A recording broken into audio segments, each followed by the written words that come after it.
आइए मंगलाचरण के साथ आज के स्वाध्याय सत्र का शुभारंभ करते हैं। मोक्ष मार्गस्य नेतारम वेत्तारम कर्म भूभृताम ज्ञातारम विश्व तत्वानां वंदे तद्गुण लब्धे। सरस्वती नमस्तुभ्यं वरदे कामरूपिणी विद्यारंभं करिष्यामि सिद्धिर्भवतु मे सदा। अनंतानंद सिद्ध परमेष्ठी भगवान की जय। आदि ब्रह्मा आदिनाथ भगवान की जय। आद्य गुरु शांतिनाथ भगवान की जय। चिंतामणि पार्श्वनाथ भगवान की जय। द्वादशांग जिनवाणी माता की जय। समस्त गणधर भगवान की जय। श्रीमद उमा स्वामी आचार्य गुरुदेव की जय। गणधराचार्य श्री कुंठ सागर जी गुरुदेव की जय। वैज्ञानिक धर्माचार्य श्री कनक नंदी जी गुरुदेव की जय। परम पूज्य प्रज्ञा योगी दिगंबर जैनाचार्य श्री गुप्ती नंदी जी गुरुदेव की जय। तत्वार सूत्र ग्रंथ की जय। अब प्रश्न हुआ कि इस प्रकार के दुख वे नारकी जीव कब तक भोगते हैं, तो उसका उत्तर दे रहे हैं, अर्थात नरकों की आयु कितनी होती है सामान्य से। सूत्र क्रमांक 6 तेष्वेक त्रि सप्त दश सप्तदश द्वाविंशति त्रैस्त्रिशत् सागरोपमा सत्त्वानां परास्थितिः। तेष्वेक त्रि सप्त दश सप्तदश द्वाविंशति त्रैस्त्रिशत् सागरोपमा सत्त्वानां परास्थिति। इसका संधि विग्रह देखते हैं।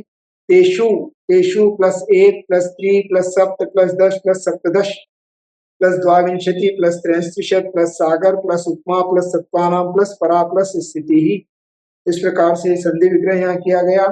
तेषु अर्थात कहाँ पर, तो उन नरकों में 1 3 सप्तदश सप्तदश है ना, 1 3 7 10 17 द्वाविंशति अर्थात 22 और त्रैस्त्रिशत् अर्थात 33 सागर उपमा सागर की उपमा वाला सत्त्वानाम अर्थात नरक के जीवों की नारकियों की परास्थिति उत्कृष्ट स्थिति अर्थात आयु होती है। उन नरक के नारकी जीवों की उत्कृष्ट स्थिति क्रमशः 1 3 7 10 17 22 एवं 33 सागर की उपमा वाली होती है। क्रम से लगा लेना। पहले नरक में उत्कृष्ट आयु 1 सागर, फिर दूसरे में 3, तीसरे में 7, चौथे में 10 है ना, पांचवे में 17, छठे में 22 और सातवें में 33 सागर। इतनी आयु लेकर वो नारकी जीव वहां पर दुखों को उठाते रहते हैं, दुखों को प्राप्त करते हैं। मरना चाहते हैं तो भी वहां से मरकर निकल नहीं सकते, पूरी आयु भोगना पड़ती है। सागरोपम समय की उपमा है जिससे वृहद आयु की गणना की जाती है। 10 कोड़ा कोड़ी अद्धा पल्यों का एक सागर होता है। पल्य गड्ढे को कहते हैं। पल्य का माप 3 प्रकार से होता है, व्यवहार पल्य, उद्धार पल्य, अद्धा पल्य। यहाँ सामान्य से बताया है। 2 कोस गहरे लंबे चौड़े गड्ढे को उत्तम भोग भूमि के मेढ़े के बालों के इतने छोटे टुकड़े कैंची से करो कि उनका दूसरा भाग कैंची से ना कट सके, है ना। व्यवहार पल्य किस प्रकार से होता है, तो एक 2 कोस गहरा और लंबा और चौड़ा, मतलब 2 कोस उसकी डेप्थ, 2 कोस उसकी लंबाई और 2 कोस चौड़ाई, ऐसा जो गड्ढा है उसमें उत्तम भोग भूमि में जमुना मेंढा अर्थात भेड़ है ना, उसके बाल इतने महीन होते हैं, उसके बालों के इतने छोटे टुकड़े कर दिए जाएं कि अब अगला उसका टुकड़ा ना हो सके। ऐसे टुकड़ों से उस गड्ढों को इतना ठूस ठूस के भरना कि हाथी भी उसके ऊपर से निकल जाए तो भी वो दबे नहीं, और पुनः 100 साल में एक एक बाल निकालना, है ना। 100 साल में, पहले तो इतना बड़ा इतना भयंकर गड्ढा है ना, लगभग लगभग 3 किलोमीटर चौड़ा, 3 किलोमीटर गहरा, 3 किलोमीटर लंबा, ऐसा जो गड्ढा है, ऐसे गड्ढे को जो भोग भूमि में मेंढा जन्म लिया है उसके जो बाल होते हैं महीन होते हैं, बहुत स्मूथ कोमल होते हैं। ऐसे बालों के इतने छोटे टुकड़े कर दिए जाएं कि और छोटा टुकड़ा ना हो सके। ऐसे टुकड़ों से उस गड्ढे को लबालब इतना ठूस ठूस के दबा दबा के भर दिया कि वो बिल्कुल प्लेन सड़क जैसा हो गया। उस पे से हाथी भी निकल जाए तो वो गड्ढा नीचे दबे नहीं, बाल इतना टाइट भर देना, और प्रत्येक 100 वर्ष में एक बाल उससे निकाल देना। जितने वर्षों में वह खाली हो उतने वर्षों के समय को व्यवहार पल्य कहते हैं। और व्यवहार पल्य में असंख्यात का गुणा करने पर उद्धार पल्य आता है। उद्धार पल्य में असंख्यात का गुणा करने पर अद्धा पल्य होता है। और ऐसे 10 कोड़ा कोड़ी अद्धा पल्यों का एक सागर होता है। और एक सागर ऐसा होता है, ऐसे ही करोड़ को करोड़ से गुणा करने पर एक कोड़ा कोड़ी होता है ना। तो इतने कोड़ा कोड़ी सागर, तो उस हिसाब से वहां 33 सागर कितनी आयु हो गई, इस प्रकार से हमको समझना चाहिए। तो यहाँ पर अपना नरक का वर्णन पूर्ण हुआ। हमने नरक पहले से 6 सूत्र तक, 7 नरक, उनके नाम, वहां के दुख, उनकी आयु और उनके बिलों की संख्या और उनकी स्थिति, ये सब हमारे लिए बताया दिया गया। प्रथम सूत्र से 6वें सूत्र तक अधोलोक की नरक भूमियां एवं रहने वाले नारकी, उनके दुख एवं उनकी उत्कृष्ट आयु का वर्णन किया। अब क्रम प्राप्त मध्य लोक का वर्णन करना चाहिए। अथवा नारकी जीवों के दुख सुनकर भव्य जीव घबरा गया एवं आचार्य महाराज से पूछने लगा कि नरकों की अशुभ भूमियां आपने बतलाई, लेकिन शुभ भूमियां कौन सी है? ऐसी जिज्ञासा होने पर आगे का सूत्र कहते हैं। अब मध्य लोक का वर्णन प्रारंभ हो रहा है। अधोलोक का वर्णन कर चुके, है ना। अब मध्य लोक का वर्णन यहाँ पर प्रारंभ हो रहा है। सूत्र क्रमांक 7, सूत्र उच्चारण। जम्बू द्वीप लवणो दादयः शुभ नामानो द्वीप समुद्राः। जम्बूद्वीप लवणोदादयः शुभ नामानो द्वीप समुद्राः। जम्बूद्वीप लवणोदादयः शुभ नामानो द्वीप समुद्राः। संधि विच्छेद। जम्बूद्वीप प्लस लवण प्लस उद प्लस आदयः प्लस शुभ नामानः द्वीप प्लस समुद्राः। इस प्रकार से बता रहे हैं मध्य लोक की व्यवस्था। जम्बूद्वीप, लवण आदि समुद्र, ये शुभ नामाना, शुभ नाम वाले द्वीप समुद्रा, द्वीप और समुद्र हैं, है ना। तो जम्बूद्वीप में, जम्बूद्वीप को आदि लेकर लवण समुद्र, एक द्वीप एक समुद्र, एक द्वीप एक समुद्र, ऐसे करके असंख्यात द्वीप समुद्र हैं लब्धार। इस मध्य लोक के मध्य में जम्बू वृक्ष से उपलक्षित नामांकित चिन्हित होने के कारण इस द्वीप का नाम जम्बूद्वीप है। जम्बूद्वीप शाश्वत अकृत्रिम पृथ्वी का एक है। शाश्वत है अर्थात किसी ने बनाया नहीं, अकृत्रिम है और पृथ्वी का एक है। सुदर्शन मेरु की उत्तर दिशा में विदेह क्षेत्र के अंतर्गत उत्तर कुरु नामक उत्तम भोग भूमि के मध्य जम्बू नामक एक वृक्ष है। जम्बू द्वीप के बाद लवण समुद्र है। इन द्वीपों में स्वर्ग या मोक्ष जाने की साधना के शुभ कार्य होते हैं, अतः ये सब शुभ है। अथवा लोक जीवन में जामुन एवं नमक को शुभ माना जाता है। जामुन के पत्ते आदि भी शुभ कार्य में वंदनवार या मंडप बनाने के काम में आते हैं। एवं लवण के बिना नमक भोजन भी सुस्वादु एवं सुपाच्य नहीं बनता है। अतः इन सब कारणों से द्वीप समुद्र के साथ शुभ नाम पद जोड़ा है। तो सरल शब्दों में जम्बू द्वीप और लवण समुद्र आदि शुभ नाम वाले असंख्यात द्वीप समुद्र मध्य लोक में है। यह सूत्र का अर्थ हुआ। विशेषार्थ जम्बू आदि द्वीप का व लवण आदि समुद्रों के नाम इस प्रकार हैं। जम्बू द्वीप, फिर उसके बाद लवण समुद्र, फिर धात्की द्वीप, फिर कालोदधी समुद्र, फिर पुष्करवत,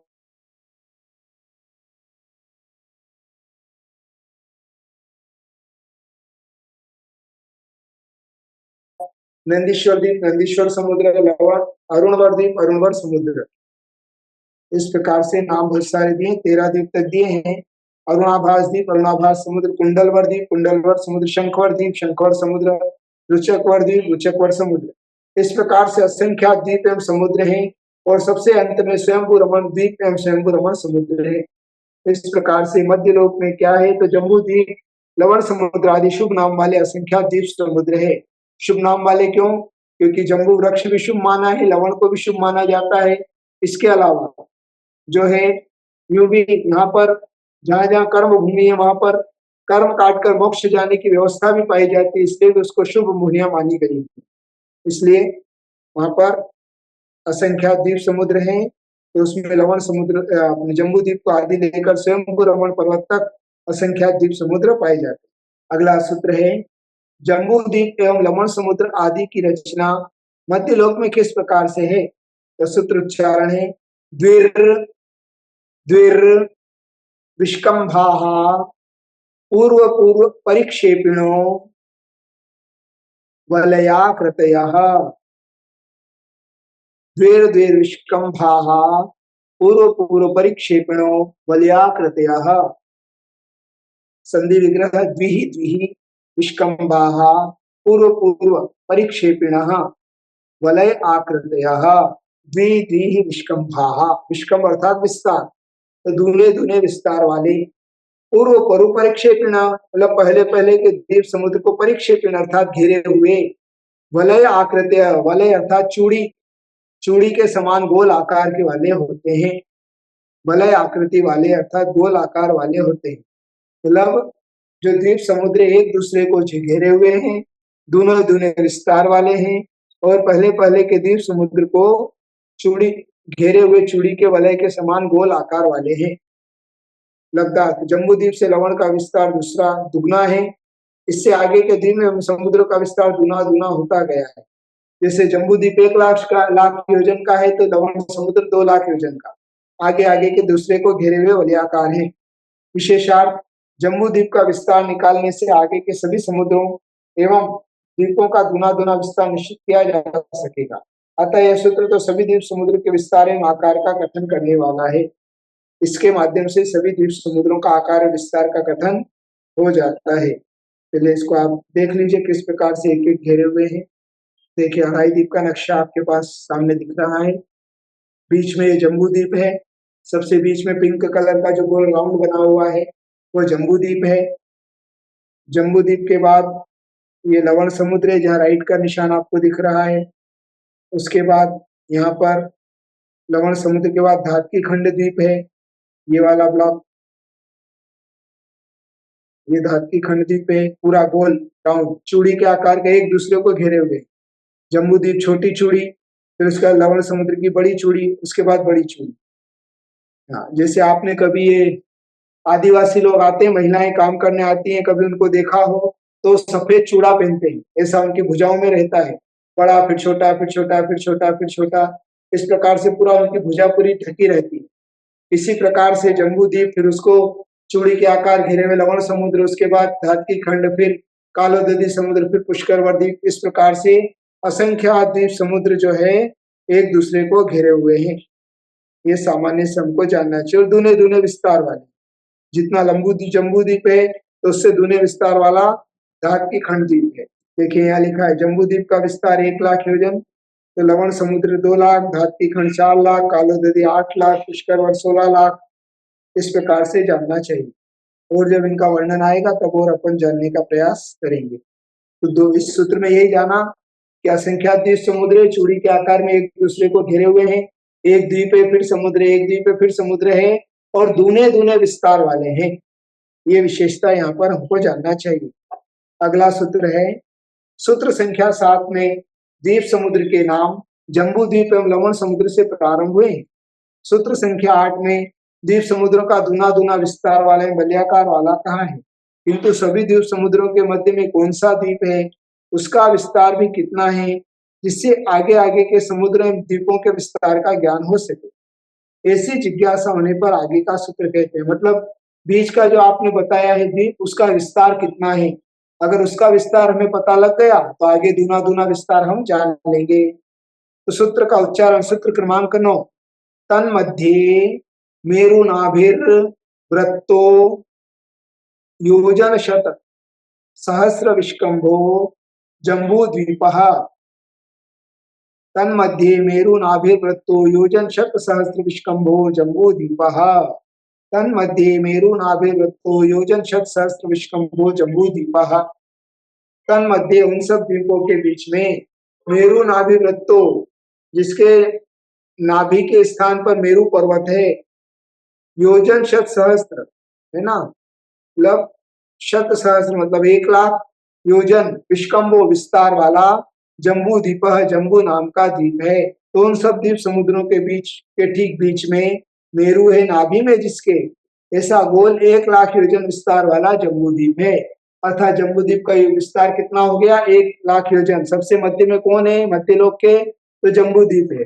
उसी जम्बू द्वीप के भरत क्षेत्र के आर्यखंड में हम लोग रहते हैं, और उसमें भी अभी वर्तमान में, जैसे हम अभी आर्यखंड में भी भारत देश में भी फिर महाराष्ट्र प्रदेश में भी कोल्हापुर, और कोल्हापुर में भी अभी ये अपने रुईकर कॉलोनी। इस प्रकार से समझना चाहिए। ये अपना एड्रेस वर्तमान का एड्रेस है, वास्तविक एड्रेस तो अपना सिद्धशिला है। ये सब क्यों जान रहे हैं हम? ताकि हम एक दिन सिद्धशिला पर जा सके। वर्तमान में हम कहाँ पर हैं और हमें कहाँ पर जाना है। तो क्यों जानना है जैन भूगोल को? जैन भूगोल को ध्यान का विषय बनाकर हम शुभोपयोग में लग सकते हैं। जैन भूगोल के माध्यम से जीव कहाँ-कहाँ पर रहते हैं, कहाँ-कहाँ जीव पाए जाते हैं, कौन सी गति के जीव पाए जाते हैं, यह हमको ज्ञान होना चाहिए। तो अहिंसा धर्म के पालन करने के लिए भी जब तक ज्ञान नहीं होगा, तो जीव कहाँ है, तो जीवों की रक्षा आप कैसे कर सकते हैं? तो अहिंसा धर्म का पालन कैसे हो सकता है? इस बात को अपने को जानना चाहिए। लब्धार्थ हो चुका है। इन सभी द्वीप समुद्रों का प्रारंभ जम्बू द्वीप के ठीक बीच से होता है। जम्बू द्वीप के ठीक बीच में नाभि स्थान के समान 1,40,000 योजन ऊंचा मेरू पर्वत है, लेकिन जम्बू द्वीप का विस्तार 1,00,000 योजन है। विशेषार्थ जम्बू द्वीप के मध्य ठीक मध्य स्थान में शरीर में नाभि के समान बीच स्थान में सुमेरु पर्वत है, जो मेरू पर्वत 1,000 योजन नीचे जमीन में नींव उसकी जड़ के समान है। 99,040 योजन की ऊंचाई जमीन से चोटी तक है। इसमें ही 40 योजन की चूलिका गिनी जाती है। अतः कुल योग 1,000 योजन जड़ नींव, फिर 500 योजन पर भद्रशाल वन, 62,500 योजन पर नंदन वन, और फिर 36,000 योजन ऊपर जाने पर सोमनस वन, और 40 योजन की उसकी चूलिका है। इसमें पांडुपुन छोड़ दिया है उन्होंने, यहाँ थोड़ा सा गलत छपा है। 1,000 योजन जड़िया नींव है, उस पर फिर 500 योजन विस्तार का नीचे जमीन पर भद्रशाल वन है, फिर नंदन वन है, फिर सोमनस वन है, फिर सोमनस वन से ऊपर जाकर फिर जो है आपके पांडुप वन है, फिर पांडुप वन में के बाद ऊपर चूलिका है। इस प्रकार 1,40,000 योजन होता है। अब जम्बू द्वीप का विभाग हो रहा है। सूत्र क्रमांक 10 की ओर चलते हैं। जम्बू द्वीप का विस्तार 1,00,000 योजन है, लेकिन जम्बू द्वीप में भी कोई क्षेत्र विभाग है क्या, या कोरा जम्बू द्वीप है, या वहां पे भी कुछ अलग अलग विभाग है क्या? तो उसका सूत्र उसका उत्तर दे रहे हैं। सूत्र क्रमांक 10, भरत हैमवत हरि विदेह रम्यक हिरण्यवतैरावत वर्षाः क्षेत्राणि। भरत हैमवत हरि विदेह रम्यक हिरण्यवतैरावत वर्षाः क्षेत्राणि। भरत हेमवत हरि विदेह रम्यक हिरण्यवतैरावत वर्षाः क्षेत्राणि, ये सूत्र हुआ है ना। अब यहाँ पर बता रहे हैं कि तो जम्बू द्वीप में किस किस प्रकार के क्षेत्र हैं। तो संधि विग्रह Bharat plus हेमवत plus Hari plus विदेह प्लस रम्य प्लस हिरण्यवत प्लस ऐरावत वर्षाः क्षेत्राणि, है ना। वर्ष ऐसे 7 क्षेत्र हैं। सूत्र जम्बू द्वीप में भरत वर्ष, हेमवत वर्ष, हरि वर्ष, विदेह वर्ष, रम्यक वर्ष, हिरण्यवत वर्ष और ऐरावत वर्ष, ये 7 क्षेत्र हैं। लब्धार्थ में यहाँ पर परिचय दिया है। भरत क्षेत्र, भरत यह नाम अनादिकालीन है, फिर भी अयोध्या नगरी में सर्व लक्षणों से संपन्न भरत नामक षटखंडाधिपति प्रथम चक्रवर्ती हुआ है। इस अवसरपणी के राज्य विभाग काल में उसने सर्वप्रथम इस क्षेत्र का उपभोग किया था, इसलिए उसके अनुशासन के कारण भी इस क्षेत्र का रूढ़िक नाम भरत क्षेत्र हुआ है। यूं तो भरत क्षेत्र किसी ने रखा नहीं है, अनादिकाल से अपने इस क्षेत्र का नाम भरत क्षेत्र है। फिर भी यहाँ पर प्रथम चक्रवर्ती जो हुआ है वो भरत हुआ है, और उसने पृथ्वी का सर्वप्रथम भोग किया है, इसलिए इसे भरत क्षेत्र कहा जाता है। ऐसा रूढ़ी अर्थ है। भरत क्षेत्र का स्थान जम्बू द्वीप के मेरू पर्वत की दक्षिण दिशा के लवण समुद्र के किनारे से प्रारंभ होता है, अर्थात भरत क्षेत्र के उत्तर में हिमवान पर्वत और पूर्व में दक्षिण पश्चिम इन तीनों में लवण समुद्र है। अभी चित्र में अपन देखेंगे हिमवत क्षेत्र हिमवान पर्वत के समीप होने से हिमवत कहलाता है। यह क्षेत्र दक्षिण हिमवान पर्वत एवं उत्तर हिमवान पर्वत से तथा पूर्व पश्चिम लवण समुद्र से लगा हुआ है। इस क्षेत्र को शाश्वत जगन्य भोग भूमि कहते हैं, अर्थात हिरण्यवत क्षेत्र में जगन्य भोग भूमि की व्यवस्था है। हमेशा वहां पर कल्पवृक्ष होते हैं और भोग भूमियां जीव पाए जाते हैं, किंतु जगन्य। हरि क्षेत्र हरित वर्ण मनुष्यों के योग से हरि क्षेत्र कहलाता है। यह क्षेत्र दक्षिण में महाहिमवान पर्वत एवं उत्तर में निषद पर्वत से तथा पूर्व पश्चिम लवण समुद्र से लगा हुआ है। इस क्षेत्र को शाश्वत मध्यम भोग भूमि कहते हैं। यह क्षेत्र दक्षिण में निषद पर्वत के बीच में सुमेरु पर्वत एवं उत्तर में नील पर्वत से तथा पूर्व तथा पश्चिम में लवण समुद्र से लगा हुआ है। विदेह क्षेत्र इस क्षेत्र में रहने वाले मनुष्य निरंतर कर्म नाश करके देह रहित होते हैं अथवा संसार की कारणभूत देह का नाश करने के लिए प्रयत्नशील रहते हैं। इस कारण से इस क्षेत्र का नाम विदेह क्षेत्र है, क्योंकि यहाँ हमेशा चारों दिशाओं संबंधी 4 विद्यमान तीर्थंकर हमेशा विराजमान रहते हैं, है ना। विदेह क्षेत्र में हमेशा 20 तीर्थंकर विराजमान रहते हैं। जिससे धर्म सदा प्रवर्तन होता है। धर्म का कभी अभाव नहीं होता। अतः मनुष्य धर्म धारण करके शरीर रहित अवस्था को प्राप्त होते हैं। यह शाश्वत कर्म भूमि है। रम्य क्षेत्र, यह क्षेत्र दक्षिण में नील पर्वत एवं उत्तर में रुक्मी पर्वत से तथा पूर्व पश्चिम में लवण समुद्र से लगा हुआ है। इस क्षेत्र को शाश्वत मध्यम भूमि कहते हैं। अब ये ऊपर बीच के विदेह क्षेत्र के बाद ऊपर की व्यवस्था चल रही है। हिरण्यवत क्षेत्र, यह क्षेत्र दक्षिण में रुक्मी पर्वत एवं उत्तर पर्वत के शिखरिणी पर्वत से तथा पूर्व पश्चिम में लवण समुद्र से लगा हुआ है। हिरण्य के समान रुक्मी पर्वत के समीप होने से इसे हिरण्यवत क्षेत्र कहा जाता है। यह शाश्वत जगन्य भोग भूमि है। ऐरावत क्षेत्र, यह क्षेत्र दक्षिण दिशा में शिखरिणी पर्वत एवं उत्तर पूर्व पश्चिम इन तीनों दिशाओं में लवण समुद्र से घिरा हुआ है। भरत क्षेत्र के समान ही ऐरावत छात्रियों के योग से इसे ऐरावत क्षेत्र कहते हैं, क्योंकि रक्ता तथा रक्ता नदियों के बीच अयोध्या नगरी, उस नगरी का शासक ऐरावत राजा था। अतः उसके नाम से इस क्षेत्र का रूढ़िक नाम ऐरावत कहलाता है। जगन्य मध्यम भोग भूमियों के नाम इन 7 क्षेत्रों में आ गए, लेकिन उत्कृष्ट भोग भूमि पूर्व विदेह के उत्तर दक्षिण दिग्वर्ती गजतंत्रों के बीच में उत्तर कुरु नाम से है। यहीं पर यह जम्बू वृक्ष भी है। पश्चिम विदेह के दक्षिण दिग्वर्ती गजतंत्रों के बीच देवकुरु नाम से है। देखिए, अब आपको बता देता हूँ मैं, ये जम्बूद्वीप का नक्शा है। ये बाहर जो नीला रंग दिख रहा है, पीछे जो ईंट जैसी दिखाई दे रही है, पीला पीला पीला पीला सफेद लाल, इसे जगती कहते हैं। तो जगती के बाद लवण समुद्र है, लवण समुद्र के बाद फिर परकोटा बना है, उसे भी जगती कहते हैं। अब ये आपका जम्बूद्वीप है। जम्बूद्वीप में सबसे पहले यहाँ पर भरत क्षेत्र, जहाँ अयोध्या लिखा हुआ है, आर्यखंड लिखा है, ये पूरा भरत क्षेत्र है। मतलब ये 6 भाग है ना, आपको यहाँ बता देता हूँ 6 हिस्से, 1 2 3 4 5 और ये 6। इस प्रकार से 6 भाग होते हैं। ये 6 खंड होते हैं। इन 6 खंडों को चक्रवर्ती विजय प्राप्त करता है। अब यहाँ पर अपन इसको जानते हैं।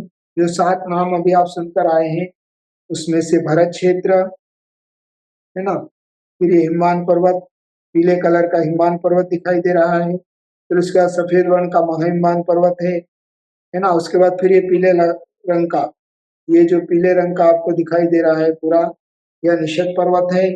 फिर उसके बाद पूरा ये जो बीच का दिखाई दे रहा है, यह शीतोदा नदियां, बीच में जो गोल गोला दिख रहा है, यह सुमेरु पर्वत, और यहाँ जम्बू का वृक्ष दिख रहा है। देखिए, जम्बू वृक्ष, इसी के कारण इस क्षेत्र का नाम जम्बूद्वीप पड़ा है, ऐसा कहते हैं।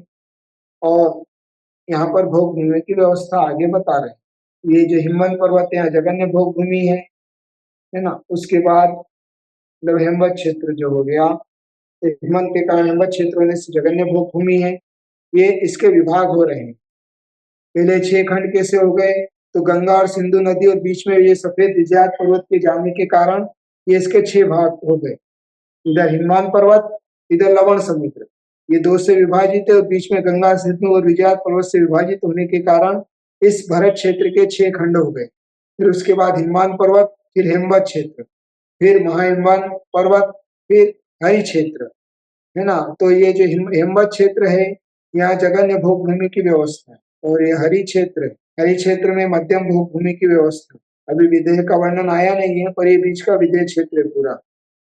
ये सब नगरियां 1 2 3 इस प्रकार से सब पूरी नगरियां बनी हुई है। और इन नगरियों में 4 नगरियों में तीर्थंकर भगवान रहते हैं।